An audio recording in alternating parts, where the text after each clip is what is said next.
this infatuation that we feel we want, is it something that we feel we want, or is it something we've been told to want? Right? Your your media does dictate a lot. So my personal experience is that okay, stereotypes and societal stories influence media, but media also influences stereotypes, and so, right, so it's like a vicious circle in a way. So recently this happened. I do not know if you know, but Henry Cavill, the Superman guy, he's an avid gamer. He's not your typical Hollywood star in a way, right? He's an avid gamer. He's an introvert. He's all of that. So he recently gave an interview and he was like, I really don't understand sex scenes. He's like, I don't get the concept of sex. And my mind was blown because for the past few years, I've been telling my wife every single time a sex scene comes on in a movie, I go like, I don't see the value this is adding to the movie in any way.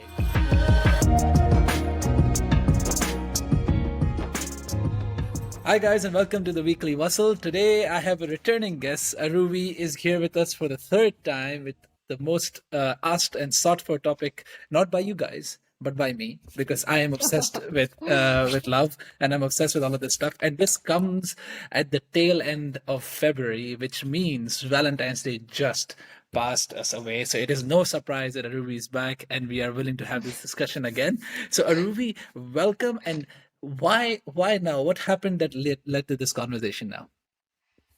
Thank you, Ahad. Thank you for having me again, like I'm some expert in love. But what led to it? I guess in the last podcast, if you remember, we did end the conversation by saying we need to talk more about it, and I Mhm. always remembered it. And of course, like Valentine's Day and the philosophy meetup being around this topic, I realized my thoughts had changed a lot since the last time we spoke, and thought it was time that we speak again. That's it.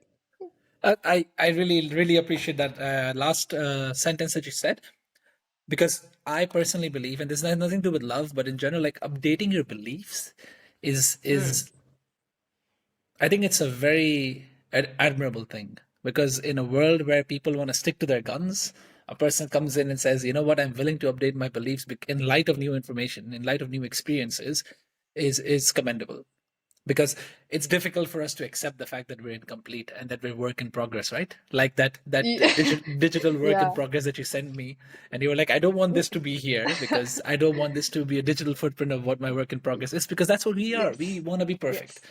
So I do appreciate that, and I want to kick that off from the get-go, because this really, I think, also would set the undertone of the conversation. When we talk about love, when we talk about loving someone, this comes again and again. You want the perfect partner. You want to be the perfect partner. You want to do everything perfectly, but it is not. It is a work in progress. And I went through a lot of content in the last, since we last spoke, in which there are lots of tits and pieces that I would be willing to share. But first, you want to talk about two things you told me. So, what are those two things, and how do you want to go about it? Okay. The first is being in love. I think that's the kind of love that all of us know, the young crowd. We know it all too well at this point, right? The second one is loving, the act of loving, or you could say a relationship or a marriage. All of that comes under the other category, where it's not about just the physiological effects that which you're enjoying, but it's the slow brain of yours working through things and planning, strategizing, making sense of this life. That's the other kind of love that I want to talk about. So, in this podcast, every time I say in love, it's the first kind, and loving would mean the second kind. So let's get started with the Okay. conversation, and let's So, keep switching between the two. yes, Yeah. sounds good. What I hear when I hear these two distinctions is infatuation and a relationship, right? Like you're in love. You aren't a poet, are you? No, but for me, to be honest, for me, love is also a very loosely held term, that I believe everything is love. But for some people, True. it's a very strongly held word, right? They're like, okay, you cannot be in love. You only have to, like, you have to love. Being in love, it doesn't exist. That's infatuation. That's physiology. That's chemistry. That's not us. Yeah. But love is effort. And that's a kind of a camp I also fall in. I believe love is effort, so we're gonna cover that later. But first is those butterflies in your stomach that you look at someone and you go like, "My God, that would be very, very interesting. My God, this would be something I would really enjoy." And this is where the analogy comes in. So this analogy I will give you, and from here you can tell me your experiences. But this movie that we saw, I was talking to you about it offline. It's called Players on Netflix.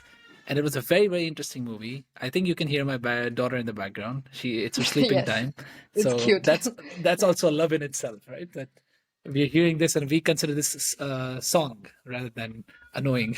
And Yeah, it's we kind of spoke about annoyance. it last time. Yeah. Indeed. So Players is this movie in which these group of friends have this concept about how we will they run plays. They're all sports enthusiasts. They run plays in basically getting one night stands or like like Okay. trying to land someone. So it's all plays. And there are four people. They try this old game like, oh, we're gonna act like it. We're gonna help you. We're gonna be wingmen and all of that stuff. There's one girl, two guy, three guys, and that's the game. And they play for years apparently, and then they find this one person, and she just like, this is an adult. I've been sleeping with kids, but this is an adult, right? This is the person I want. So now they run a play to basically get this person after they've already done the one night stand. So it's a play to fall in Okay. love, right? It's a Okay. play to Ah, get in love. okay. And it's such an elaborate play in trying to find his likes and everything that you just feel like, is it really that engineerable? The Mm. concept of love. And apparently it was, if you keep watching the movie till the end. But not really as well. So I'll leave that for you and anyone who wants to watch the movie. But I think I'll just explain it till here because it's still exciting till here. So that is Okay. my point to you, Aruvi. Like you say, we can't control it, but can we really? Can we engineer it in a way? I guess even in the example that you are talking about, I don't think they engineered it. They were just going around looking as much as they could until they found what he naturally liked, is what I feel about falling in love. And there's a personal journey, but over the time, of course, I've been into poems, I've been into art, the Ah, idea of love that's being spoken in all of these, right? I've been a huge fan of these ideas of love for a really long time, but I've also tried the kind of love that the therapist would talk about and the life coaches would talk about, right? whoa. Uh, but with my experience with both. Obviously, the first kind of love fades away. It changes. It tortures your mind over time, and it keeps you addicted in some sense, but it doesn't calm your nerves, if you know what I mean.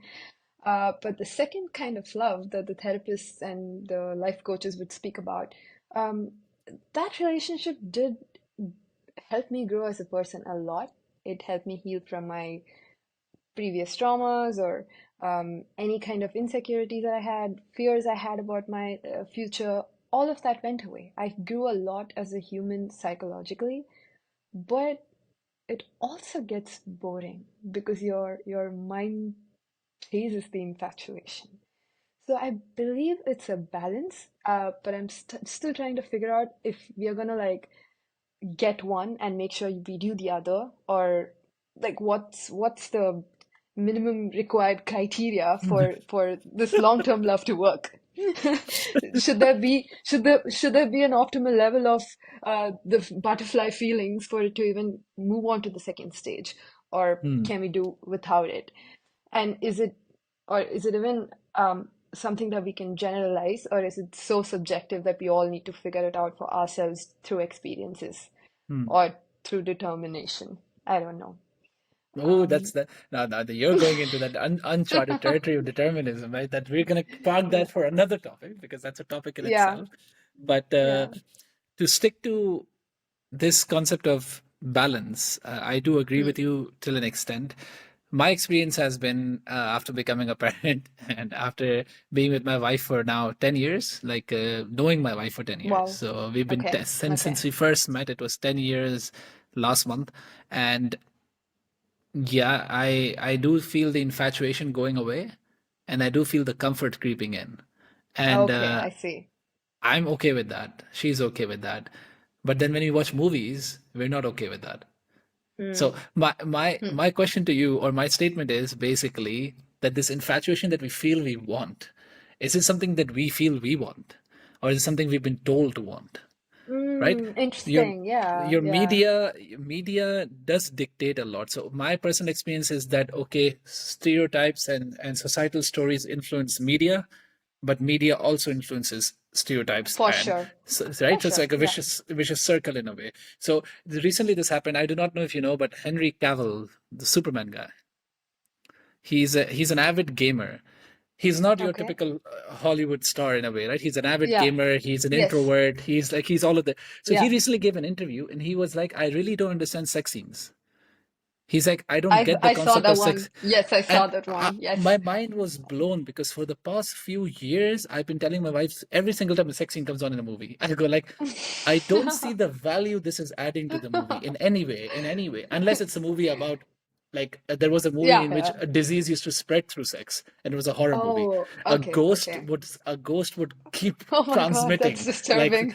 yeah. So that made Okay. sense that you want to show the sex scene in a movie, which is a thriller, which is a horror, which is an action, whatever the case, and this person just has a one-time romance with something, and they really like do a few minutes of a scene about this.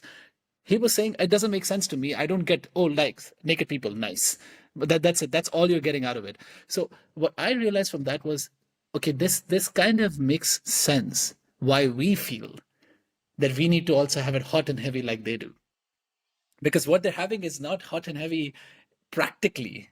It's not possible. And this is quite interesting to me that you realize slowly that okay, what you see online, all the online content you consume in the realm of sex or romance is conjured in a way. It's made up. It does not reflect reality.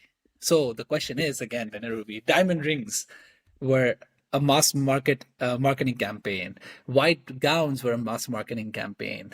Big events are a mass marketing campaign. So what do we really want when we say we want infatuation? We want to feel butterflies in our stomach. No, I think you have a very fair point, and you could actually see that in the generations that came before us. They didn't have so much of stimulus about infatuation. So, and they all had pretty monogamous relationships that they worked through for years. So, I think you're right about it. I would have to agree with you on that. But now that we are here, now that I'm here in this generation, with all these influences, I'm gonna play right into it, like I'm playing Yeah. right into every other aspect of what this generation offers, right? It's gonna be really hard for me to think of a concept of love that doesn't belong to this time and age or my culture that I belong to right now. That's going to be harder on me. So Mm, my journey is going to be about figuring out, okay, this is the reality now. So what works best for us, which is also why we don't have a lot of relevant advice or like some kind of guideline as to how we as a generation, modern generation, have to look at love, because the previous generation did not have a lot of things that we had, right? In terms of opportunities, the number of people we meet, the ease with which we can just explicitly tell people that we are interested in them, dating websites and divorce rates, all of that. So we are left on our own to figure out how we are going to be doing it. And I'm excited about it, if anything. So I'm not going to fall back into, oh, I'm going to be like my parents and my grandparents. No, that's for them. For me, I'm figuring out, and I'm super excited about yeah. figuring out, and all of us figuring out. That's my take on it.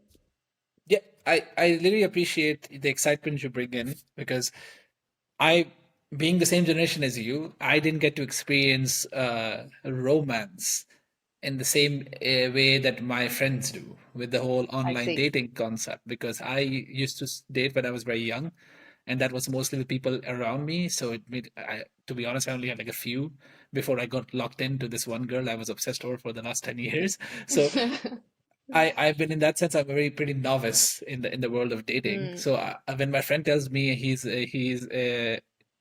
actively searching. So he's telling me about his recent experiences, and I go like, "How do you do that? How do you just go randomly to a person and be like, I like you?" For us, and again, it's cultural, right? It's cultural. What my parents Yeah, said, yeah. what I also saw. You start as friends. You start as in a group. right? And in a group, you start looking at each other, and then you realize you both like each other. And then within a group, the friends of the girl and the friends of the guys start pairing you up and everything. Like if you were going to go to a cinema, you suddenly are sitting next to each other, right?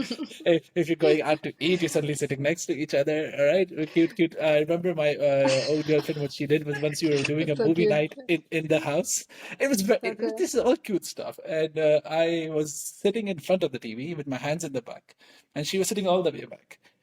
She was a bit more religious, so she didn't want to like sit Okay. next to each other. But she did like me, of course. But now, how does she handle that? That was a bit difficult for her. So what she used to do was she would get up and she would leave the room to go to the toilet or go to get a call or something, and she would always step on my hand when she would leave. Wow. So a way to acknowledge it, like I'm here, just by Acknowledge the way, you. I notice you, and I'm like, okay, great, I see that, but I don't know what to do with it, but I see that. And it just, all of this is what I was raised with. So when I hear stories of, like, what first date we're going in, tell each other everything, all of that stuff. Rationally, it makes sense. But yeah, emotionally, you don't build the connection. Because for us, it was this group It's thing. true. And then from the group thing, you go become friends. And from friends, you actually become a thing. So, what in the Western world they do, they start with the physical and then they move into the emotional. We start the other way around. We start with the emotional, and then years later, we Of bring in course. the physical. And maybe that's where the physical is not that important to us. Like, I'm talking about people like Mm. me, because Yeah, yeah, I agree we with don't, you. Yeah. yeah, we don't care. We just like, Yeah. yeah, this is a good add-on, but this It's doesn't change similar my to me as feelings well. Yeah, about, yeah, yeah. yeah, it doesn't change my I feelings of the agree. girl, I because agree.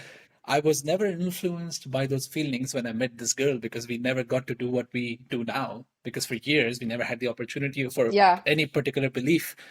So then it doesn't add any value. Then you have to of like think course. like, does it really add any value? And then when Henry Cavill said that, it rang to me. I was like, thank God someone else feels this, because I feel like I'm living in a bubble where people all go like, no, this is very important. Now you don't know. All these coaches also tell you, the relationship coaches, you need to have more sex. It needs to be active. You need to, the fire needs to be there. And I'm like, no. I'm happy in my Okay. house Yeah. with my wife. I'm happy. So Yeah. it's very interesting to me. So what are your takes on that? I'm predominantly asexual, so so I would say that I relate to you more, but maybe for different reasons. I'm, but I also have very close friends who value sex a lot, and I see the beauty in it and the importance that it adds to their relationship. So my take on it is again, I wouldn't say one is better than the other. It's just two different beautiful ways of building a relationship, I would say. And I accept and find beauty in both. It's just that I might have a different personal preference, is how I feel about it. However, I think you're bringing us to an important point of culture, right? How culture plays a role in who we love or how we love.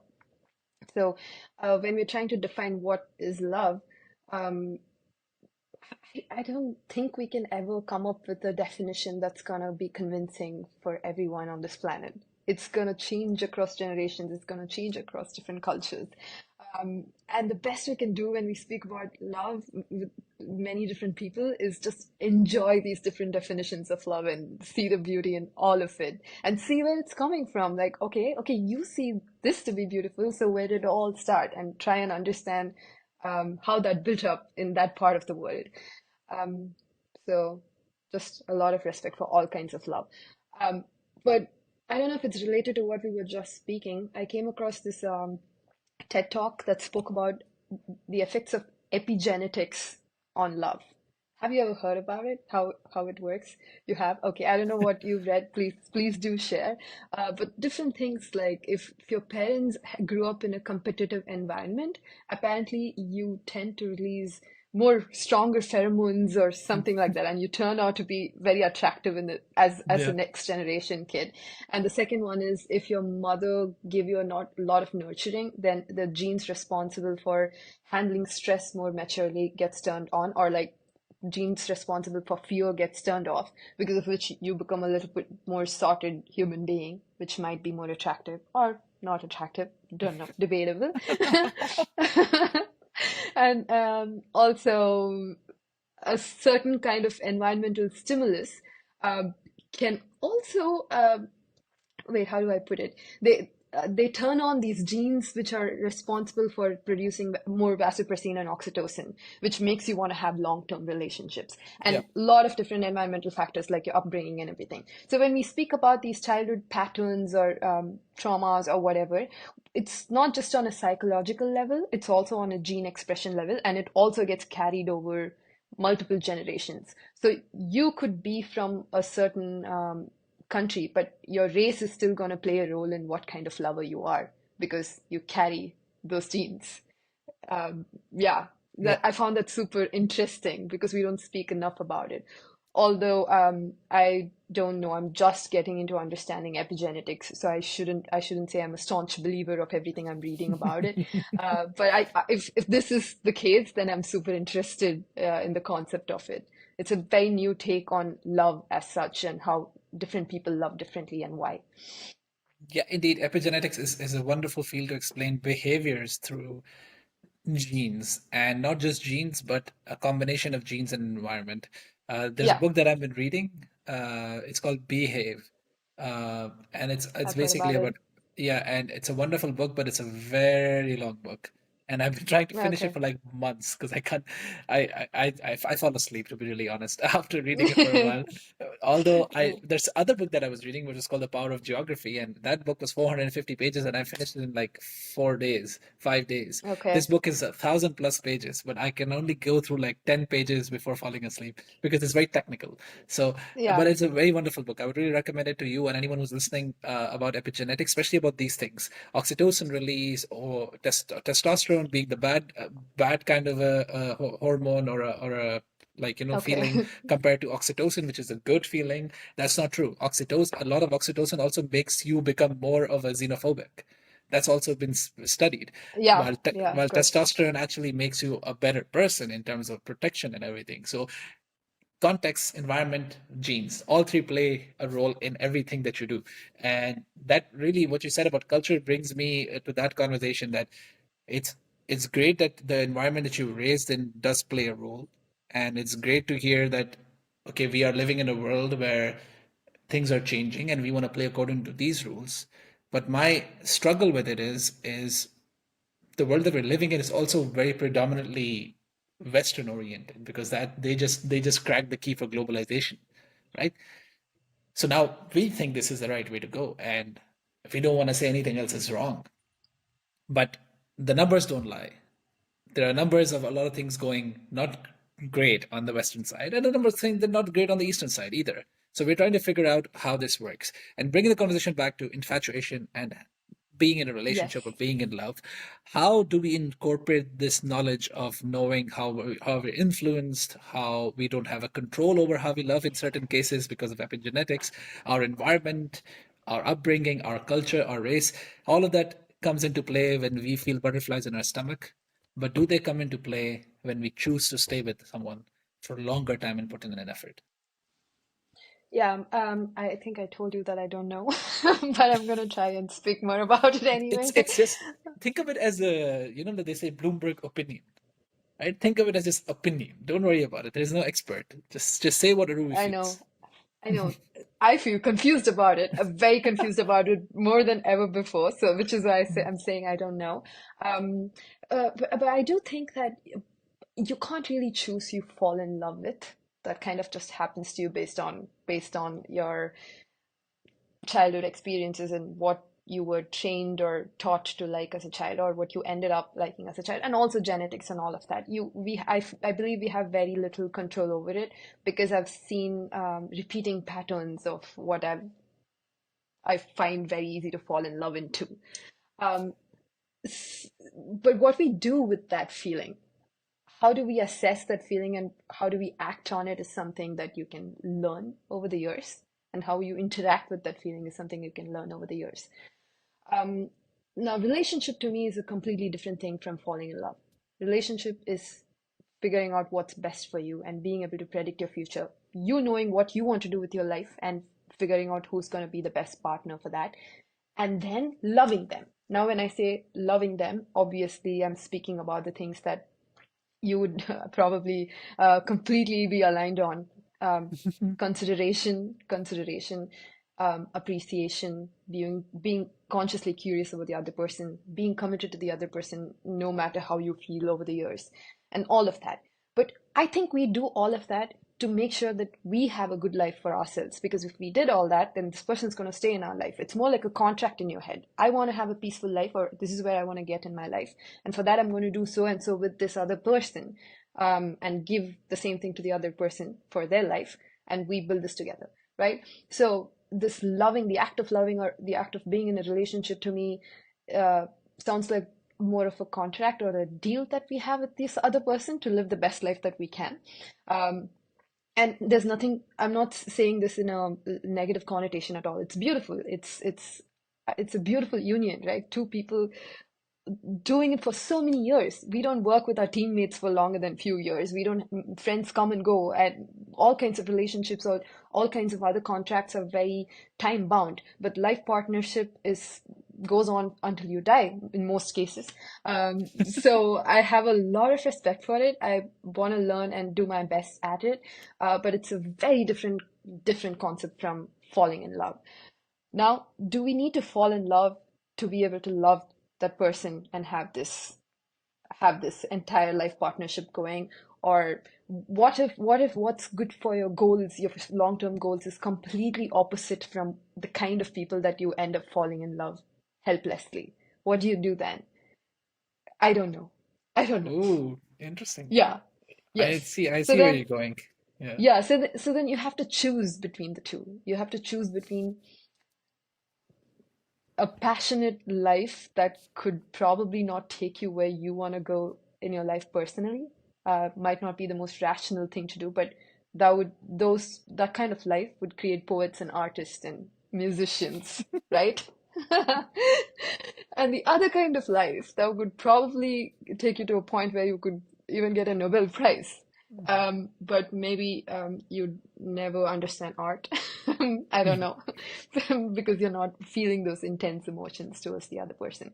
But the people who are able to find these two in one person, I think they're super lucky, and I wish to land up in that environment at some point in my life as well. Uh, but yeah, this is the conundrum I'm in. Which one do I put more weight to, and how much weight do you put in each? Because I don't know if I should be thinking about my future self or my present self. Do I even know what my future self would want? Do You I know can anything about the future? Yeah, never, you can never. never. So you just go with what you like now. But if you did that, it's most likely that you're going to put your future self at a suboptimal situation, which is also not a smart thing to do. I don't live my life like that in general. I make sure I keep my future self in a risk-free situation with every other aspect. But when it comes to love, it's not so easy anymore. So yeah, That's that's that. interesting. It's a lot of things to unpack there, Ravi. A lot of things to unpack. I really, Yes, really enjoyed this. I already have one question that I will yes. park here for you to answer. Before I made some comments, like let me make some comments on this, then I will pass that question on to you. So I'm putting it right here. I hope I don't forget. Okay. But Hmm. on this topic, I think I resonate with you a lot because in my head, it makes sense, right? It's biological infatuations and a rational choice are two different things. So you don't love someone because they make you go woo in your stomach. You love someone for practical reasons as well. Yeah. That okay, this is the person who I can spend the rest of my life with. Is the person who I will have a family with. Is the person who will support me when things get tough. And that's not necessarily a person who you will be giving you a novel experience that is going to make you have go butterflies in your stomach every time because that that is unsustainable in my eyes. So to Mm. answer your question, which side should I focus on? I say if you focus on the first one, it doesn't matter because it will die out. I have yet to see any infatuation or love, falling in love of any kind that has sustained because it cannot sustain. It is like a stress response, right? And stress Yeah, is yeah, yeah. biologically engineered to not be sustainable. And that's the problem our current generation is facing. Now it's sustainable. Now we're constantly in stress and we see it's not good. We have food now to eat and it's not good. We're constantly able to, like to anything that is constant is a problem. Any kind of hormone overtake, caffeine, right? constant is bad for you. So I do believe that the constancy or the consistency of that thing doesn't really value. So I focus my eggs here on this basket, that this is sustainable. This means there's ups and downs. This doesn't mean that you won't have a novel experience. Our parents were raised in a different environment, right?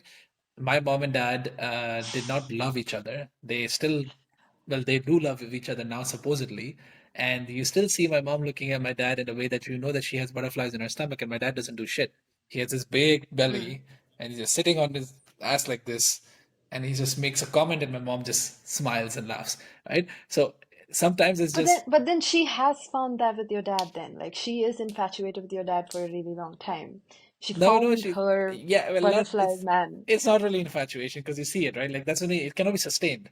So that's what I mean. You Mm. can find a relationship like number two relationship, the rational relationship, be in a relationship with someone who you don't immediately feel physical sensations with, and you can engineer those physical feelings slowly, because like ups and downs is what I mean. Because on the left side, what you have, the intensity will never be able to be replicated.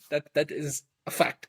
And I'm not saying it out of my own experience. I think I've never seen anyone do it because it's difficult. It's like Mm. trying to be on a drug high forever. It's not possible. That and it's like the high only makes sense. Like the only way a high feels like a high is because you know the normal.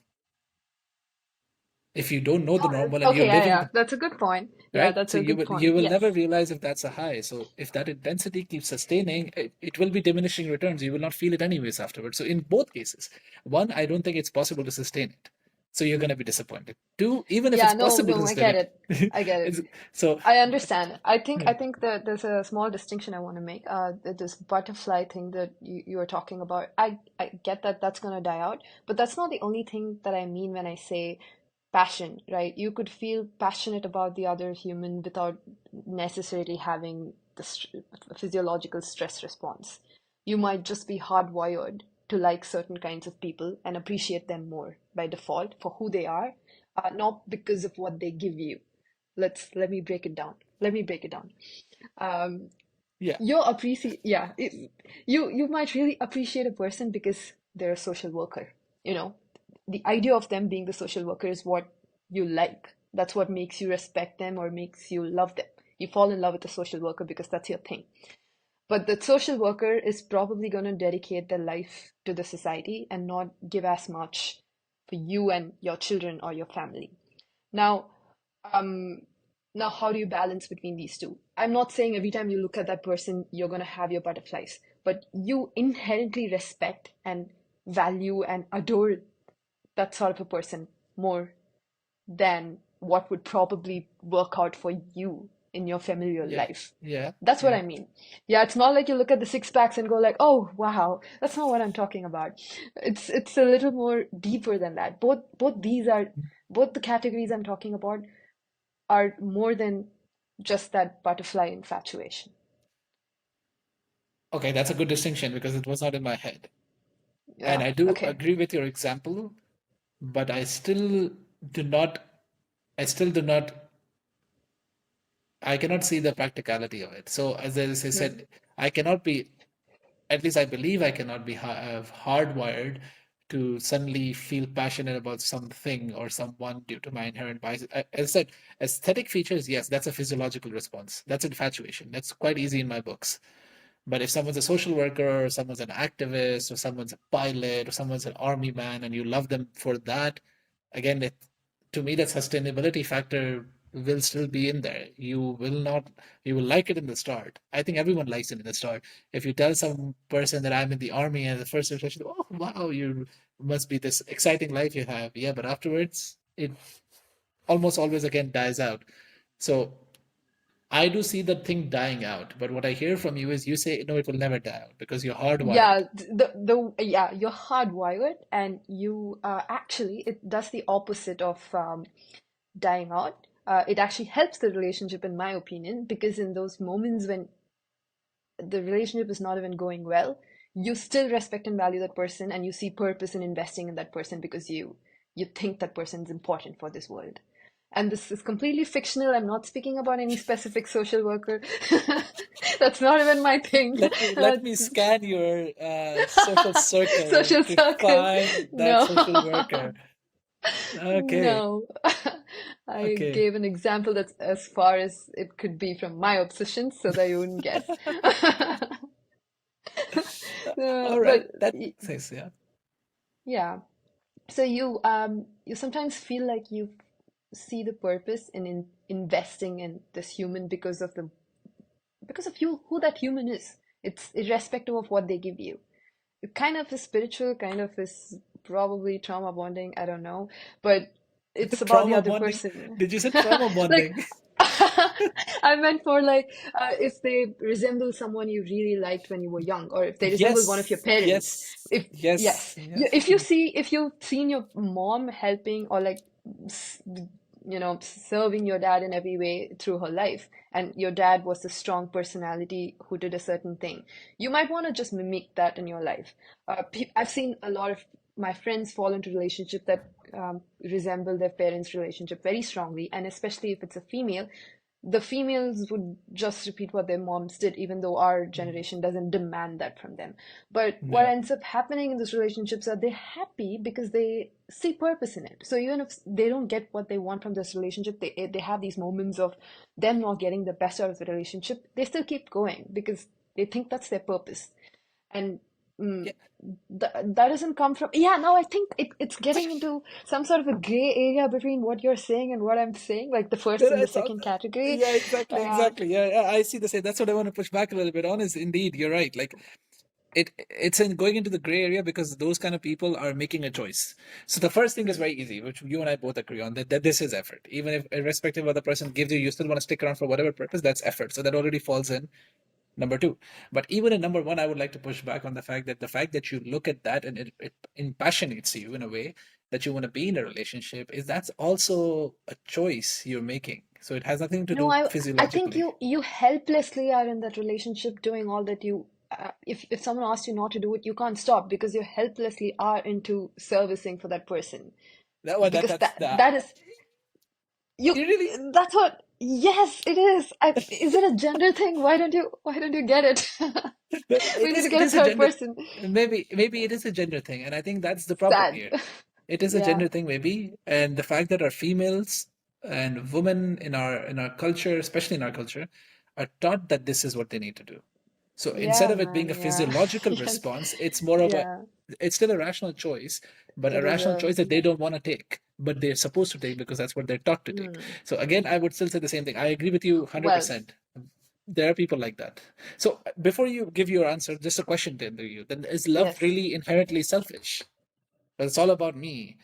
And even the contract that I make, the next one, is for my best long term goals. And the first one, according to your own definition of the passion that comes inside you and burns inside you, and you want to stay for just that passion, is also for you. Because apparently Yeah, that I person's mean, not giving you anything.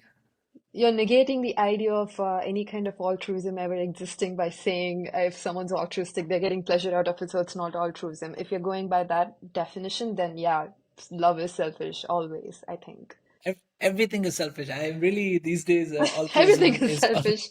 yeah, Yeah. everything Yeah, is yeah. selfishness, right? And Yeah, yeah. really, I like, agree. everyone tells me, activism is not selfishness. Military It work yeah. is not Yeah. selfishness. And I'm like, that's But not it's just true. that they like it more. Yeah. I know. Yes. I agree with They you. like it. It's a choice. No one put the But gun in their head. the fact that that helps a lot of people more, like utilitarianism, right? That helps more people than a different person. So I guess selfishness is not rooted in the idea of the intention, but it's rooted in the idea of the outcome. If the outcome is going to serve more number of people, then they're called altruistic. Doesn't matter if they mean to. As long as that's what it leads to, then it's an altruistic act. That's how I look at it. Yeah, that's a good way to look at it because if you, but that's not how most people look at it because they look at it, oh Yeah, look at me, yeah, I'm not selfish. No, it is. The utility you get out of helping other people yeah, is more yeah. than the utility you get out of helping yourself. I agree. So I agree with you. it is still utility to yourself. Right now we're doing Yes. this very funny tests on it. It's happening at this time of recording. Our friends are doing this emotional test. I will share it with you and I'll also share it in the link. So if anyone who's interested in listening to this can also test. It's about what emotional type are you? EQ, right? EQ. And my friends love these weird things. So Okay. someone shared this and I did it and I came up. This is not funny. This is not a joke. It was just by chance that you said this, but I came out as a poet, right? And Oh, okay. and and a poet was a person who was more self-aware of their feelings and their emotions, according to this test. We do not know the validity of this test, right? But my empathy score was very low, right? Are you My serious? self-awareness, Okay. yeah, my self-awareness was very high. My empathy was very low. Okay. Uh, Hmm. and that was, I know why, because the questions were geared in a way that you were talking about people, not people you love. So, do Hmm. you hate the injustice and poverty in the world? Or you hate when Okay. something is happening wrong to the people? And I'm like, I would hate it if it would be happening to my neighbor. I would hate it if it would be happening to Okay. my family, but I don't hate it if it's happening to someone. It's a bit Okay. difficult for me to resonate with that. Because of that, I got a low empathy score, right? And a Okay. lot and a lot of Yeah. my friends got high empathy scores. Like in our group, there were like five, six empaths. One of my friends actually said, how is this possible? You guys literally roast each other to death while we're sitting together. Literally fights. Okay. And you guys are empaths. That doesn't make sense. And the theory that came into my mind Okay. was this, because the questions were geared in such a way that they were not talking about their circle. They were talking about the world. That Yeah. yes, of course, I have injustice against the world. Of course, I want everyone to live happily. Of course. But what about that friend that you're roasting for the last 20 minutes? Oh, it's just banter. It's fun. Why not? So, like what I'm trying to say Yeah. basically is that even in this kind of a selfish behavior, that you are deluded. You have no idea what you're doing, because what you're doing is also something you, in a way, I would take definition from your book, you're not in control of. You're not in control of this utility you get. And to give the example of EQ, one of my empath friends, he literally said that, "Okay, I don't get why my empathy is high but my well-being is low." And another person said, well, you get more energy out of helping other people than you get it out of you by being depressed.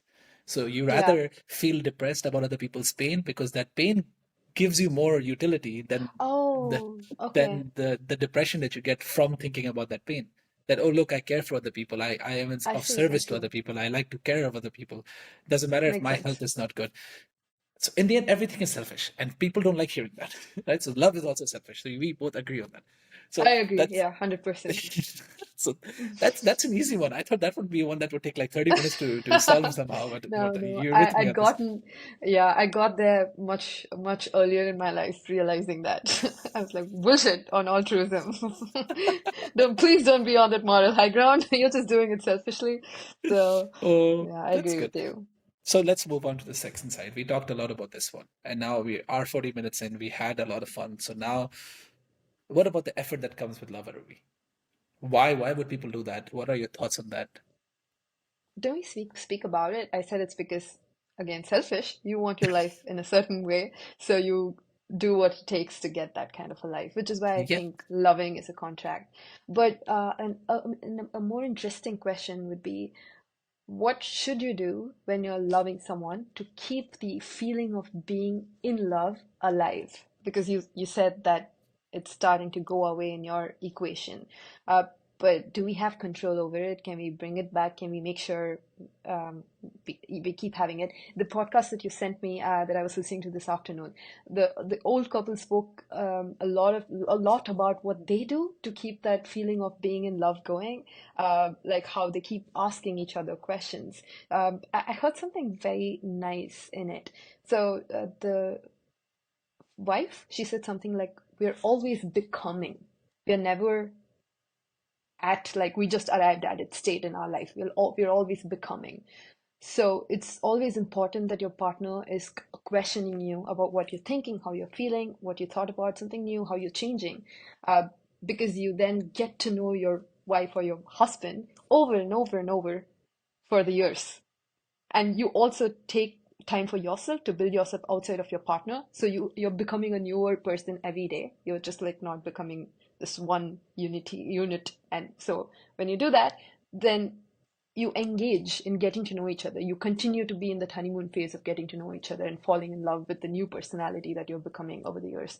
But you also, I think, have to make sure that you don't grow into very different directions. Then you know that, okay, then it's going to end.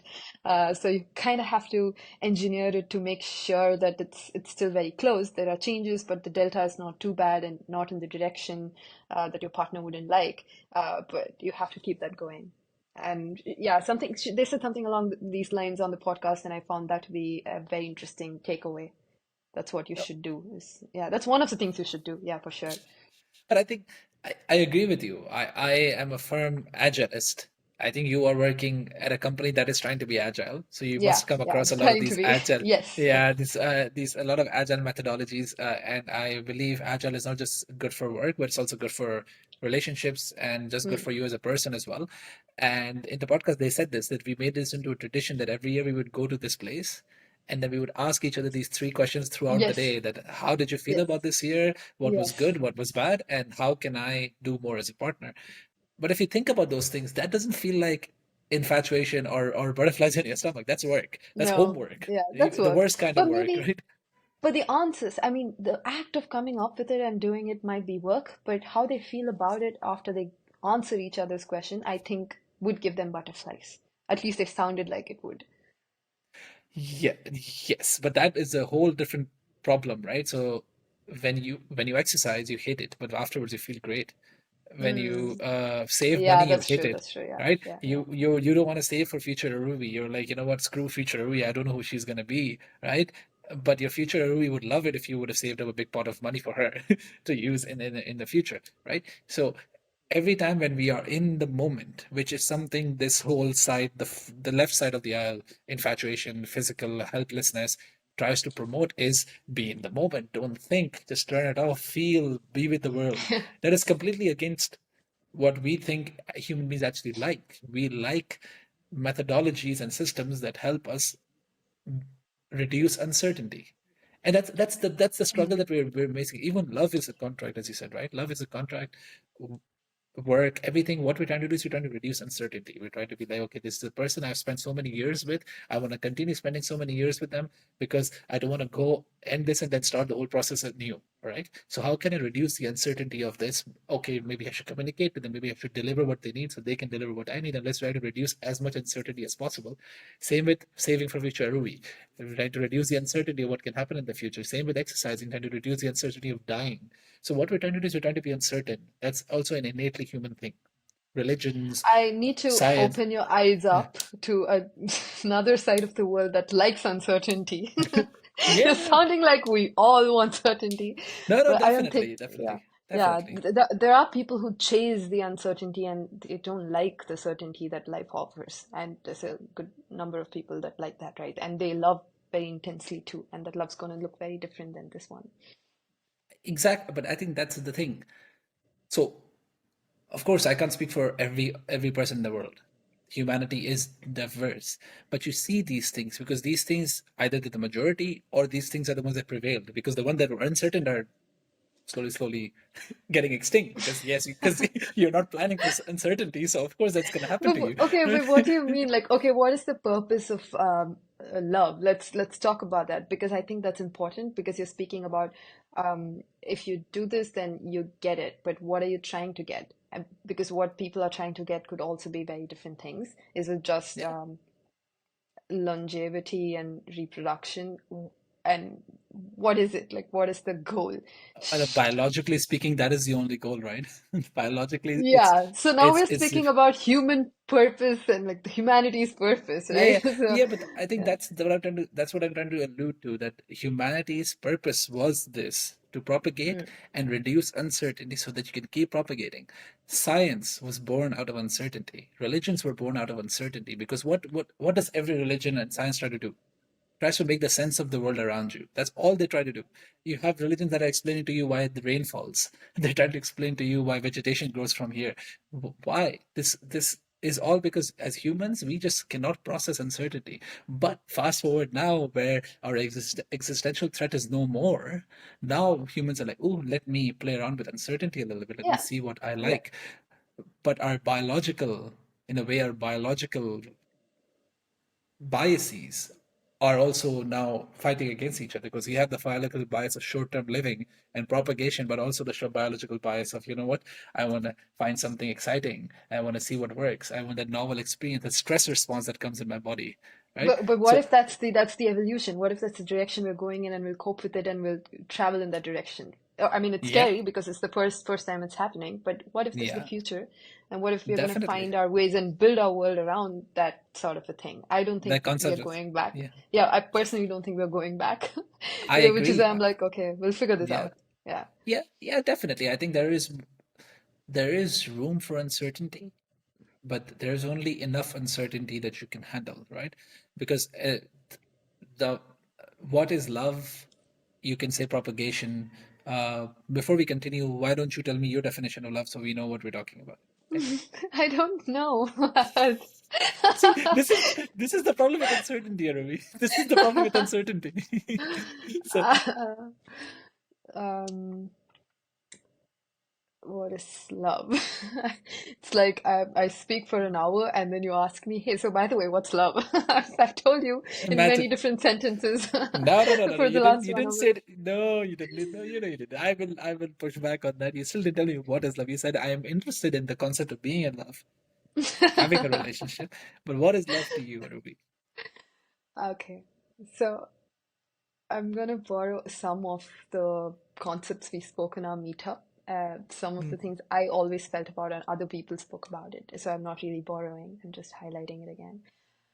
Someone said love is being able to see the other person as an extension of yourself.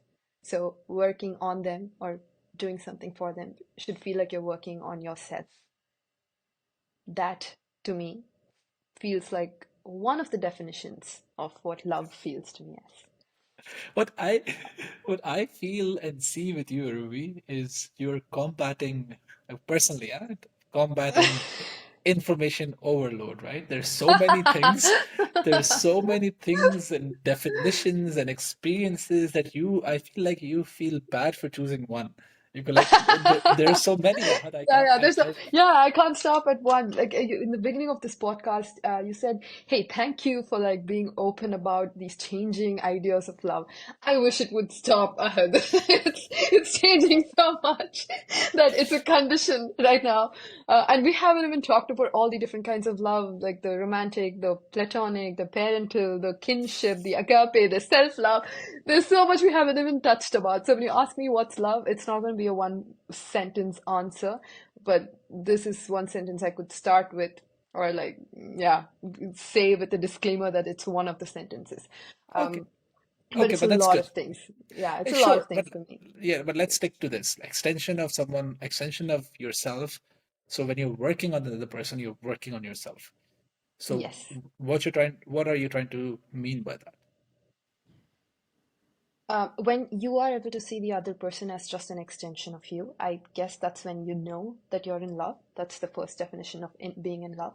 And also, when you love someone, I think you should see them as an extension of you and take care of them as an extension of how you take care of yourself. So that So it's plays more, into the yeah, it's second more. definition of love. So It's okay, loving. Yeah. so more about like love someone as you would love yourself. Yeah, it's actually opposite to what some people say. Love yourself like how you'd love your very close ones. But yes, it's Yeah, kind of like that. It's kind of like that. Yeah. but can you The also then sense love? of, Yeah, yeah. go for it. No, I said it's a sense like your sense of identity is no more just you. It's you and the other person. It becomes, yeah, Scary. yeah, yeah. Yeah, But but then probably with the right person, it wouldn't be so scary, I guess. I hope. yeah, yeah, Yeah. yeah, maybe. But then what about loving people as they are? Because if you love them as you love yourself, and you are a person who's constantly changing your views because you're updating your beliefs with new information, which is respectable, your extension might not feel the same. True. Or you're only going to I love someone who feels the same. Mm. No, I think that if we have enough foundational beliefs that we connect on before you make that person an extension of you, I I believe that you can grow with their changing ideas as well. This the going back to the small deltas that we spoke about. Mm, Um, you grow with them. You get to know them at mm. the right pace where you get used to their changes, and you grow with them, and they stay some yeah I don't even think we have full control over who we are. We change and then we love ourselves even when we change, right? We fight to love ourselves even through our changing phases. I guess this is just a slightly bigger extension of that. Yeah, but that's beautiful to hear because you sometimes don't fight for other people because they're refusing to change, or Mm. you're not willing to fight for people because they change too much, while Mm. you're Yeah. constantly okay with changing yourself too much, but Yeah, you yeah. So sometimes are I not would okay. Yeah. Yeah, no, but changing too much would also mean that maybe you don't really understand them anymore, and maybe they're not the same person that you fell in love with or decided to love anymore. I think that would be a it would be a red flag if you don't see that and you continue staying in that relationship when that person is no more the person that you fell in love with or wanted to choose for yourself. I think we should have the self-awareness to walk out of a relationship when it's no more what you wanted for yourself when you chose it. Yeah, yeah, I agree. Yeah, But maybe is that what's happening in this new age then, with all the divorce rates that are going up? And probably. Yeah. is that something the people of the old age refuse to accept, maybe that they've been together with someone for 80 years, 70 years, 60 years, and they go like a key to a good relationship is communication and love. But maybe it's just compromise, right? Probably. Uh, but the divorce rates being low in the past also plays into how women were dependent on men and they didn't really have the Yeah, independence to that's divorce. compromise, right? Yeah, Yeah, that's that's compromise, right? They had to compromise. Yeah, compromise, indeed. yeah. Yeah, but looking back, if you look at ask the people now, they've been through that shit, yet they're happy. They're like, yes, we were dependent on our man. We didn't have the rights as we used to, but it's just so fulfilling to be with one person for your whole life. So are the times changing? Because I genuinely resonate with that. Love is compromise, and I think that's something they also mentioned in the podcast because I do not like cleaning. My wife loves cleaning. I could go weeks without cleaning the house, and the house wouldn't be dirty, mind you. I'm not a pig, right? It wouldn't be dirty. It just would be messy. But for her, it's dirty.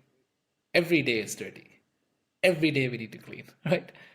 So, so you can already see. And for me, same with her. I am generally a very easy, you can say, a guy who likes a lot of stimulus. So I want to be Okay, I stimulated know. all the time, right? Yes, we The, know. now, for her, it can get overwhelming because she's like, my God, stop. Too much happening. But then she also has to play along sometimes because she's compromising, Hmm. right? Although she doesn't want to do it. So I do believe a foundation of love is compromise. And I do believe in this day and age of Agreed. self-exploration. We're going into our first topic. That Yeah. is this individual world that we're living in, where now you choose yourself and love needs to be an extension of yourself. Then Mm. Yeah, okay. compromises start going away because then you go like, hey, I changed, you changed, we can change, let's move on with our lives. But maybe sometimes you need to stick to like some foundations, as you said, right? A I base. get it, I get it, but we can only prove that point if we prove that people are unhappier now with these kinds of relationship, and it's a causation of just this singular factor and not like a correlation. That is the Yeah, problem. That is the problem because if I quote any statistics, all of them are marred because the statistics were not available past in the past, and as you said, yeah, the women did not have that much right. So from now, and by the way, I did actually check divorce rates. Uh, there were studies that divorce rates amongst educated married women and men is not higher than before. It's actually between interesting. uneducated women and Hmm. men. So Okay. basically, now those women don't need to be dependent on their man because they're Hmm. uneducated. They are skyrocketing because they can survive. Educated men and women actually always loved with rationalism, so they always. Or no, or the divorce rates were constant. They divorced before and now. It could Yeah, be both. it is Oh yeah, constant, but okay. the point of Yeah. constance, the point behind the consistency is that for them nothing has changed now. Yeah, yeah, yeah, yeah. The liberation of women hasn't affected them because they Exactly. were educated before as well. Yeah, So yeah, for yeah, them yeah. nothing has changed. That's what I mean. Yeah. So maybe that is the statistics we need to look at and be like, okay, this is what works. And for those who were trapped in that Yeah. marriage as an institution are now finally getting released and being more happy. Yeah. So that could be Yeah. this is the problem with life. Uncertainty is everywhere. And all of these stats and what we're doing now is trying to make sense of that uncertainty. Yes. No matter how much Yes. we try to revel in it, we are still trying to make sense of that uncertainty. Yeah. And Yeah, I agree. No, before I've actually ending the conversation. accepted Yeah. I am cherishing the uncertainty. Correction. I'm, I'm speaking for the uncertainty. You are trying to work through the uncertainty and make sense of it. I've accepted it at this point in my life. I mean, I was like, okay, what is love? Like, what am I supposed to do with my life? I had all these questions, but now I'm like, fuck, I don't know anything. I'm very happy about not knowing anything.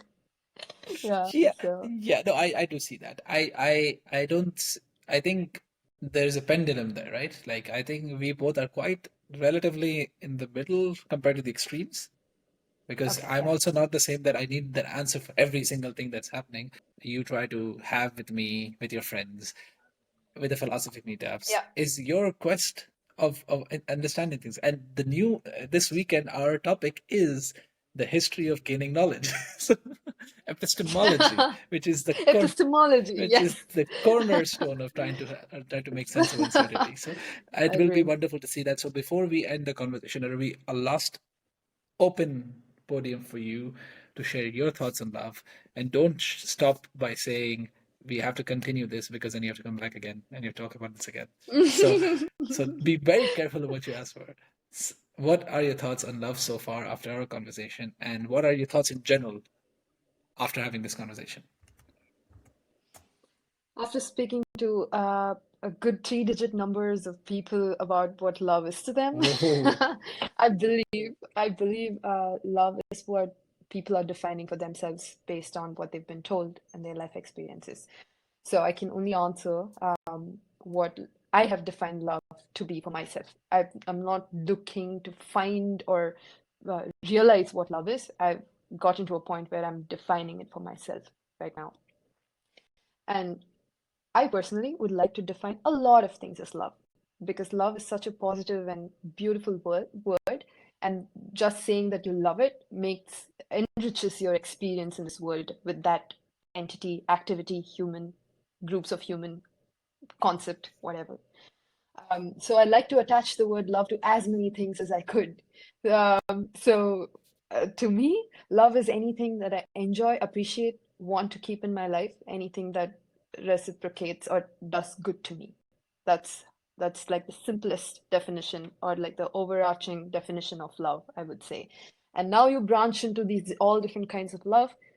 Love you have for people, love you have for things and concepts, self, and for each of these, I have my own definitions and concepts branching from that, and I'm still defining them. So if you're going to ask me what is love to me, I would say I don't know, but it's because it's so elaborate in my mind right now, but not in a confusing, chaotic way, but in a beautiful, um, majestic way. oh, Yeah, and with yeah. that, I would like to end this conversation. Thank you so much, Ravi, for that final wonderful way to end the conversation. I love it. I love the fact that you love love so much. I am so happy to talk to you. I'm so happy to keep talking to you. And I would love to see what else you come up with in that majestic mind of yours. Love that word. Uh, Thanks, Thank you so Ahad, and much. likewise. Thank you so much, everybody, for listening. Thanks for having me. Thank you so much, Yes. Ravi. And I hope you guys have a nice weekend. Bye bye.